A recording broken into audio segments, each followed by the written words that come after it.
Oke, baik. Selamat pagi teman-teman. Pagi. Terima kasih untuk waktunya. Kita semua sudah berkumpul. Kita juga bersyukur kepada Tuhan Yang Maha Kuasa karena kita masih diberikan kesehatan. Pertama-tama yang saya hormati Ibu Bupati Widya Stuti, dan yang saya banggakan juga teman-teman yang sudah ada di dalam forum kita. Di sini kita akan mendengarkan presentasi dari kelompok 13, kelompok 14 mengenai akuntansi perkebunan. Saya harap teman-teman bisa memperhatikan dan menyimak agar teman-teman juga memperoleh ilmu yang teman-teman yang akan menyampaikan materi-materinya. Untuk materi satu langsung saja saya berikan waktu kepada Rizka sebagai pemateri satu. Terima kasih atas penjelasannya. Di sini agenda topik pembahasan yang kita bahas ada definisi akuntansi perkebunan, klasifikasi tanaman perkebunan, pengelompokan biaya, pencatatan aset PBN dan pencatatan aset TM. Pertama-tama saya akan membahas definisi akuntansi perkebunan. Akuntansi perkebunan merupakan cara akuntansi khusus yang menerapkan prinsip-prinsip keuangan pada entitas bisnis di bidang perkebunan. Ruang lingkup akuntansi ini mencakup proses pengakuan, pengukuran, penyajian hingga pengungkapan laporan keuangan untuk aset biologis serta aktivitas agrikultur lainnya. Seluruh proses pencatatan ini wajib mengacu pada standar resmi yang berlaku di Indonesia, yaitu PSAK 69 tentang agrikultur. Standar ini berfungsi sebagai panduan utama agar perusahaan perkebunan dapat melaporkan kondisi keuangannya secara transparan dan seragam sesuai dengan regulasi yang berlaku. Di dalam praktik akuntansi perkebunan ini terdapat 3 komponen utama yang saling berkaitan erat sebagai berikut. Yang pertama ada aset biologis, standar PSAK 69 dan nilai wajar. Yang pertama kita akan membahas aset biologis. Komponen ini merujuk pada hewan atau tanaman hidup yang dikelola secara aktif oleh perusahaan untuk menghasilkan produk agrikultur. Karakteristik unik dari aset ini adalah adanya proses transformasi biologis seperti pertumbuhan pohon kelapa sawit atau karet yang nilainya terus berubah seiring berjalannya waktu hingga masa panen tiba. Selanjutnya itu ada kedua, standar PSAK 69. Standar ini secara khusus mengatur perlakuan akuntansi untuk setiap perubahan fisik dan nilai pada aset biologis tersebut. Dengan adanya regulasi ini, perusahaan memiliki acuan yang jelas mengenai kapan sebuah tanaman atau hewan mulai dicatat sebagai aset serta bagaimana hasil panennya harus dinilai dalam laporan keuangan. Yang ketiga ada nilai wajar atau fair value. Metode ini digunakan sebagai dasar pengukuran aset biologis, di mana nilai aset ditentukan berdasarkan harga pasar saat ini dikurangi dengan estimasi biaya untuk menjualnya. Biaya penjualan tersebut mencakup pengeluaran langsung seperti ongkos pengangkutan ke pasar, komisi broker, dan biaya transfer komoditas agar aset tersebut siap dijual. Baik, pada slide selanjutnya saya akan menjelaskan mengenai klasifikasi tanaman perkebunan. Berbeda dengan perusahaan yang lainnya, di perkebunan ini klasifikasi tanamannya itu terbagi menjadi 2, yaitu TBM dan juga TM. TBM yaitu tanaman belum menghasilkan, yang mana pada masa ini TBM itu tidak mengeluarkan hasil produksinya, buah dan yang lainnya. Tanaman yang belum mencapai dan juga tanaman belum menghasilkan ini yaitu tanaman yang belum mencapai usia produktif. Biasanya pada pohon kelapa sawit TBM ini dari tahun pertama sampai tahun ketiga. Lalu biaya masih dikapitalisasi sebagai aset. Ketika tanaman ini masih dicatat sebagai TBM, maka di neraca akan dicatat sebagai aset. Lalu belum menghasilkan pendapatan, yaitu seperti yang sudah saya katakan, TBM belum menghasilkan produk, buah, dan yang lainnya. Lalu dikategorikan sebagai aset tidak lancar, contoh kebun sawit usia 0 sampai 3 tahun. Lalu ada tanaman menghasilkan, yaitu tanaman yang sudah mencapai usia produktif, yaitu tadi TBM 0 sampai 3 tahun, maka di TM 4 tahun sampai seterusnya. Menghasilkan produk agrikultur secara komersial, dan produknya itu sudah ada seperti sawit yaitu TBS, teh, pucuk daun. Lalu ada diakui sebagai aset tetap pada PSAK 16 disusutkan sepanjang masa manfaat ekonomis. Dan apabila di TBM kita belum melakukan penyusutan. Ketika TBM sudah dipindahkan ke TM, maka kita akan melakukan penyusutan setiap tahunnya. Contohnya usia sawit usia lebih dari 3 tahun.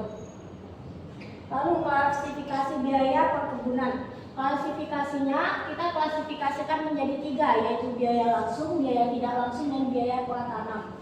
Biaya langsung yaitu biaya yang terjadi secara langsung ketika di kebun. Contohnya seperti apa? Ada biaya benih dan bibit, pupuk dan pestisida, upah tenaga kerja langsung, biaya pengolahan lahan, dan juga biaya tidak langsung, yaitu biaya yang tidak secara langsung bakalan terasa ketika kita menjalankan usaha di perkebunan. Seperti apa? Biaya overhead perkebunan, penyusutan alat pertanian, biaya administrasi kebun, dan asuransi tanaman.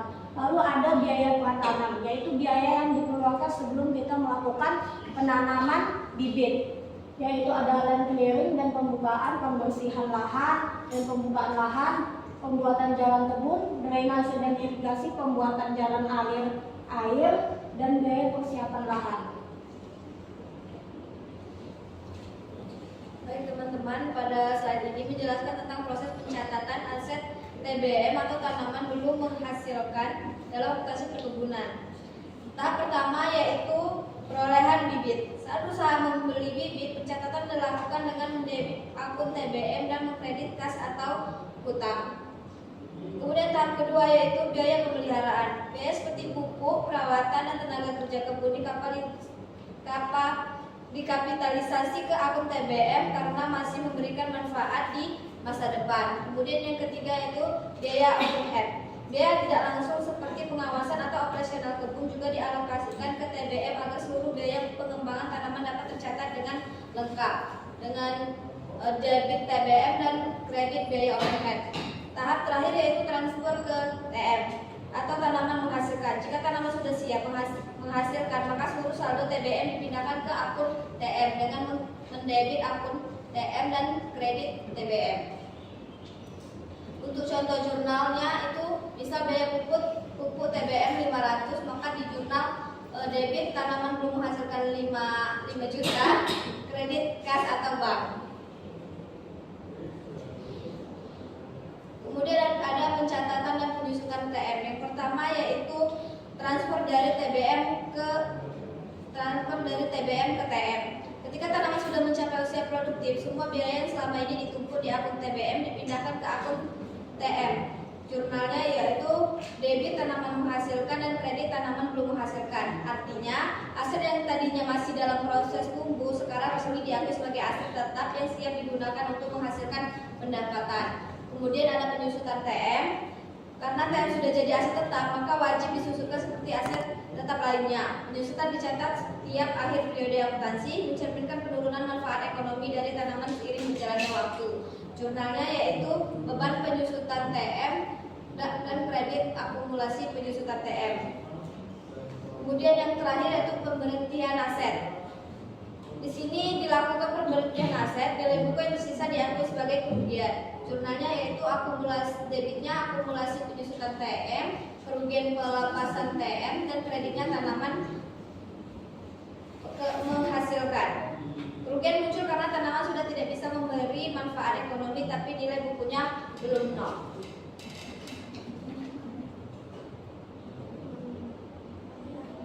Oke, baik. Teman-teman kita sudah menyampaikan materi-materi yang cukup jelas dan bisa teman-teman baca pada PPT yang sudah dibagikan, bisa diklik lagi, dan kami di sini akan menyediakan membuka sesi pertanyaan sebanyak 3. Bagi teman-teman yang ingin bertanya, boleh angkat tangannya. Oke, kepada Sister Irin.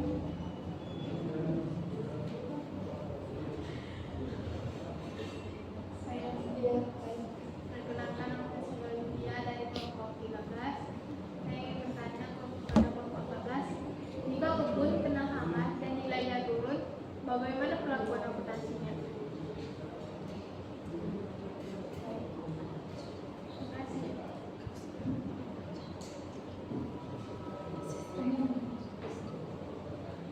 Perkenalkan, nama saya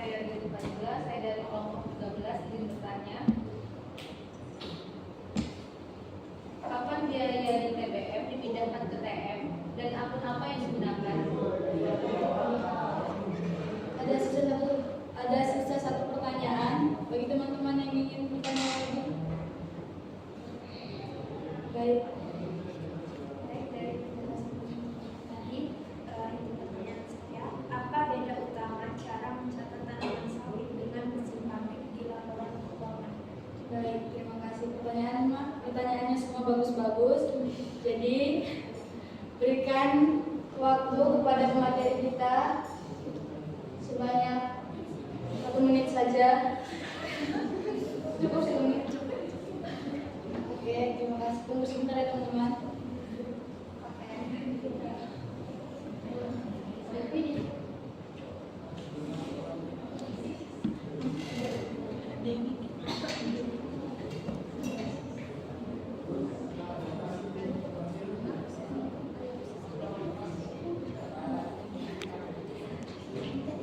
Oke, baik teman-teman. Karena pemateri kita sudah mendapatkan jawabannya, berikan waktu mereka untuk menyampaikannya.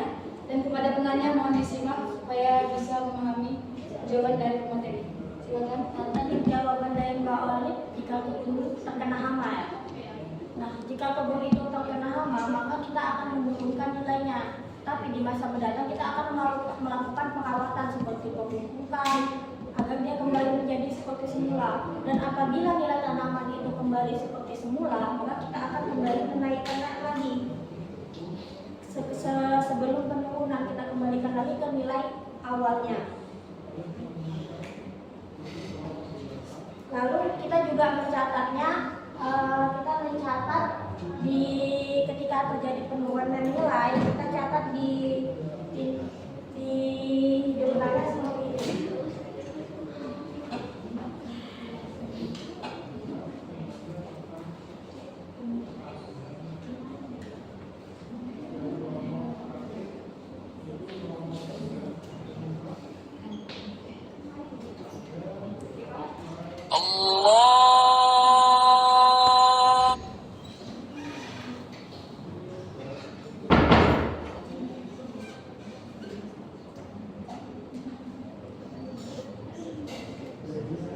Lalu ketika perkebunan itu kembali pulih, kita catat seperti ini.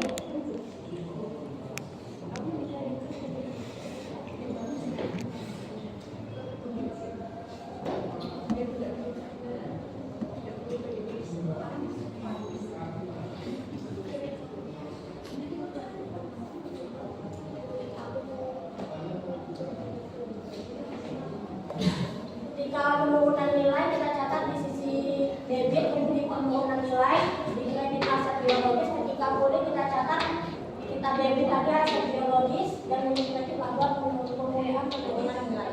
Sampai di sini bagaimana, Mbak? Oke, baik. Karena penanya satu sudah cukup paham, kita lanjut ke penanya kedua. Silakan dijawab oleh Bella. Baik, untuk pertanyaan yang kedua itu kapan biaya di TBM dipindahkan ke TM dan akun apa saja yang digunakan? Jadi dipindahkan itu saat tanaman sudah menghasilkan dan siap dipanen secara komersil, biasanya umur 3-4 tahun. Untuk akun yang digunakan itu ada 2 akun, yaitu di debitnya tanaman menghasilkan dan kreditnya tanaman belum menghasilkan. Ya. Apakah cukup jelas? Oke, baik. Selanjutnya kita akan menjawab pertanyaan ketiga. Kepada Rizka diberikan waktu untuk menjawab. Baik, terima kasih. Saya akan menjawab pertanyaan dari Mbak Iis, yaitu apa beda utama cara mencatat tanaman sawit dengan mesin pabrik di laporan keuangan. Nah, untuk mencatat tanaman sawit itu adalah masuk ke dalam aset biologis di PSAK 69. Ini diukur dengan nilai wajar dikurangi biaya untuk menjual. Perubahan nilai wajar masuk ke dalam laba rugi. Sedangkan mesin pabrik ini termasuk ke dalam aset tetap dalam PSAK 16 dan diukur menggunakan metode model biaya, di mana harga perolehan dikurangi dengan akumulasi penyusutan dan dikurangi dengan penurunan nilai. Perubahan nilai ini umumnya tidak diakui kecuali ada evaluasi. Baik, bagaimana Mbak Iis? Sudah cukup. Baik, terima kasih untuk jawaban yang sudah diberikan kepada pemateri dan kepada penanya-penanya juga. Di sini presentasi kami sudah dicukupkan. Jadi saya akan memberikan kesimpulan. Kesimpulannya juga sudah ada di depan, teman-teman bisa baca. Tapi saya akan baca juga kepada teman-teman supaya lebih paham lagi. Akuntansi perkebunan adalah di mana mereka menerapkan prinsip akuntansi yang berbasis pada PSAK 69 dan PSAK 16 yang mengatur pencatatan aset biologis dalam usaha perkebunan. Tanaman diklasifikasikan menjadi TBM atau tanaman belum menghasilkan yang seluruh biayanya dikapitalisasi sebagai aset tidak lancar. Nah, namun kalau TM itu atau tanaman menghasilkan yang diakui sebagai aset tetap dan disusunkan secara periodik. Biaya perkebunan dikelompokkan menjadi biaya langsung, biaya tidak langsung, dan pratanam yang semuanya dicatat secara sistematis mulai dari fase TBM hingga reklasifikasi TTM saat tanaman memasuki masa produktif.